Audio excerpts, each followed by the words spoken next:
Azam menoleh ke arahku. Dia menatapku dengan heran. Ya pasti heran, karena aku tiba-tiba saja ada di hotel ini. Menerobos masuk pula. Sementara itu, aku merasa sangat malu dan salah tingkah sendiri. Pasalnya, tidak seperti yang aku bayangkan. Karena, ruangan yang aku masuki bukanlah kamar seperti yang ada dalam pikiranku. Melainkan, sebuah ruangan yang berisi beberapa meja dan kursi, serta diisi beberapa orang di dalamnya. "Maaf tuan." Nona ini menerobos masuk. Terdengar suara wanita bernama Santi berkata dengan nada rasa bersalah sepertinya. "Nona, ayo keluar." Wanita bernama Santi itu menarik tanganku. "Tunggu, itu adalah suara suamiku, Azam." Santi tampak bingung. "Semuanya, saya mohon maaf jika sedikit mengganggu. Ini Aida, istri saya." Azam berkata dengan sopan, membuatku semakin malu saja. Semua orang tampak sedikit keheranan, lalu mengangguk dan mengatakan tak masalah. Santi apalagi, dengan cepat dia melepaskan tanganku dan meminta maaf dengan raut wajah yang tampak cemas. "Maaf Nyonya, saya sungguh tidak tahu kalau Anda istri Pak Azam," ujarnya. "Iya tak masalah," jawabku. Aku merasa takut Azam marah sebenarnya. Suamiku itu langsung menghampiriku. "Sayang, ada apa kok kesini? Apa ada yang kamu inginkan?" tanyanya, sambil merengkuh bahuku dan membawaku ke sebuah meja. "Duduklah dulu di sini, aku akan menyelesaikan presentasi dulu," ujar Azam. Dia menggeser kursi dan mendudukkanku di sana. Bahkan, dia mengusap lembut puncak kepalaku dengan tatapan mata yang lembut. Lalu, dia menyuruh Santi agar meminta kepada office boy untuk membawakan makanan untukku.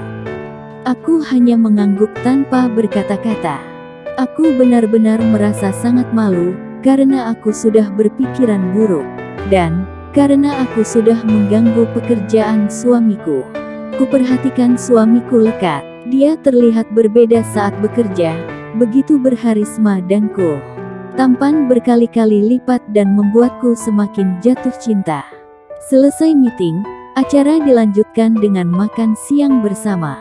Azam meminta izin untuk makan berdua saja denganku di meja, di mana aku duduk.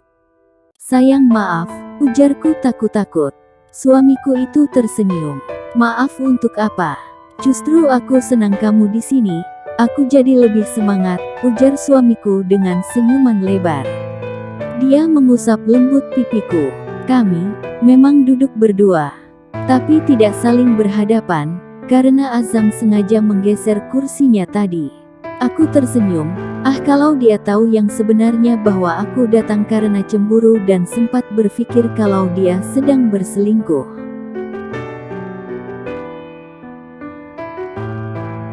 "Kenapa?" tanyanya. Aku menggeleng, merasa takut untuk jujur. Dia tersenyum lagi.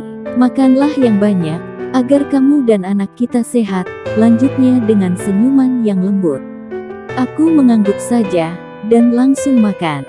Aneh, kok aku gak merasa mual ya? Padahal biasanya aku merasa mual. Dan makanan yang aku makan ini, tidak jauh beda dengan yang biasa Azam makan di rumah. Aku makan dengan lahapnya. Selesai makan, Azam memperkenalkan aku kepada para rekan bisnisnya. Setelah semua acara selesai, para rekan bisnis mulai pulang satu demi satu. Dan sekarang, tinggallah aku, suamiku dan Santi yang berada di ruangan ini. "Dia apamu?" Aku melirik ke arah Santi. "Hah?" Santi terperangah. Raut wajahnya terlihat bingung. "Dia." Azam melihat ke arah Santi sekilas. Aku mengangguk. Azam tersenyum, lalu sesaat kemudian dia tergelak. Aku bingung, karena dia tertawa. "Kenapa tertawa?" tanyaku. Aku melihat ke arah Santi, menyebalkan. Wanita itu juga tertawa rupanya. Kenapa mereka berdua tertawa bersamaan? Apa mereka benar-benar selingkuh dan sedang membodohiku?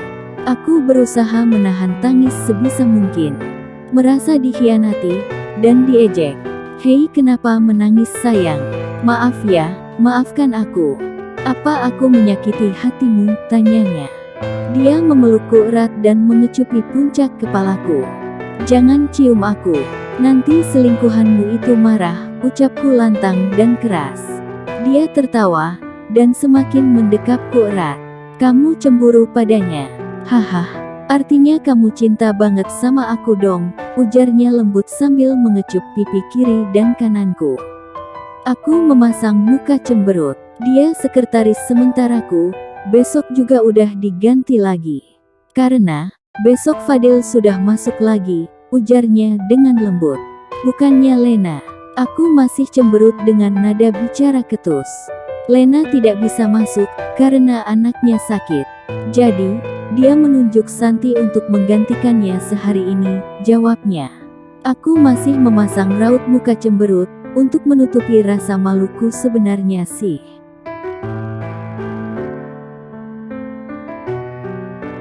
Ayo ke kantorku, ujarnya. Lalu menggandengku dan membawaku keluar. Aku duduk di jok depan dengan suamiku. Sedangkan Santi duduk di jok belakang. Sesampainya di kantor Azam, aku diajaknya masuk ke ruangannya.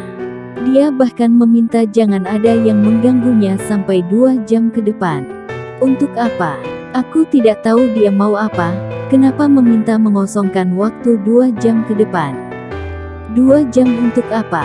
Kalau mau kerja ya kerja aja, ujarku ketus. Masih marah. Ah, Bumil sensitif banget rupanya. Dia menjawil daguku. Aku cemberut dan menepis tangannya.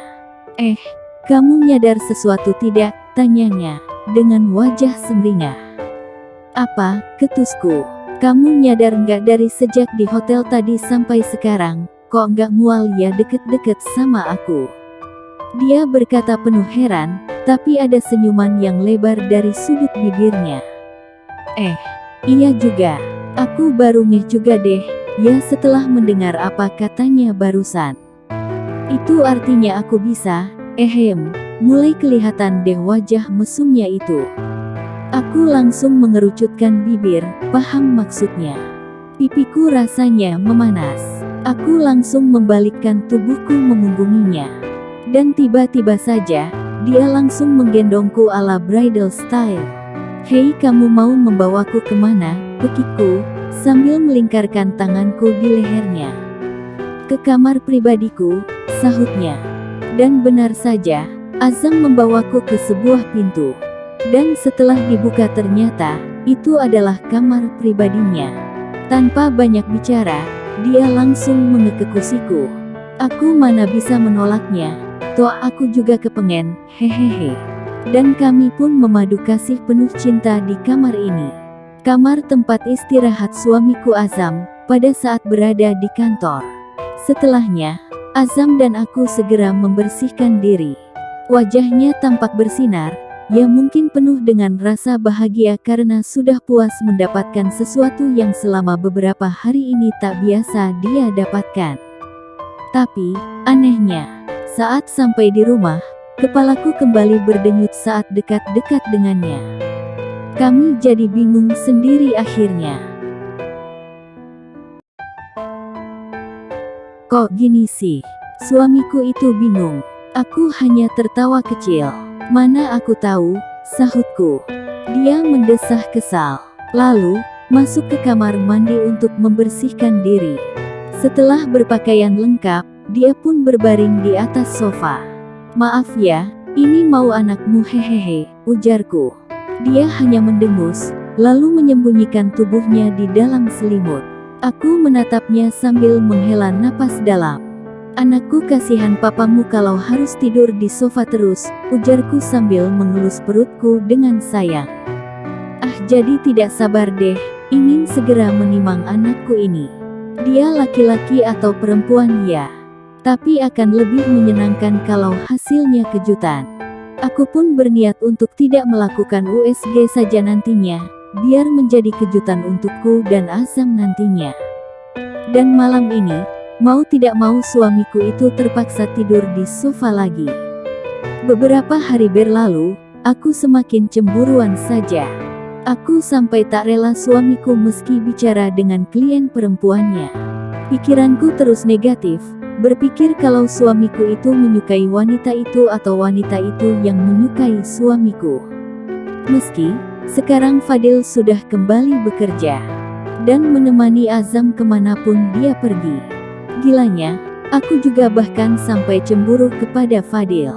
Akhirnya, kuputuskan menginap di rumah paman dan bibi dulu. Meski awalnya, Azam melarang karena aku izin sampai seminggu untuk menginap. Namun, karena aku merajuk akhirnya dia setuju. Dan, aku pun pergi diantar suamiku itu ke rumah paman dan bibi.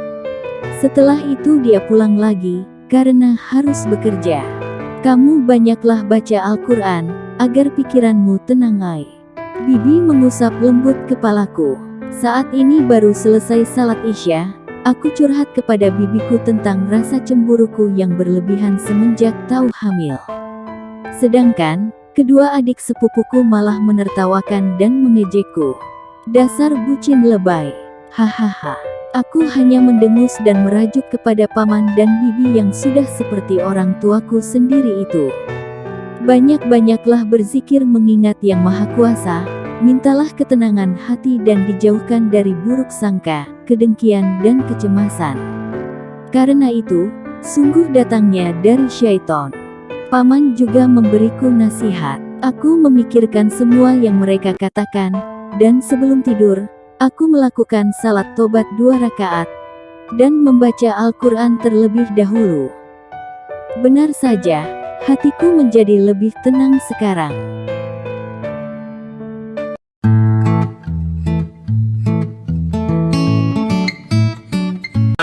Every day, late at night, not okay. All I want, and I pray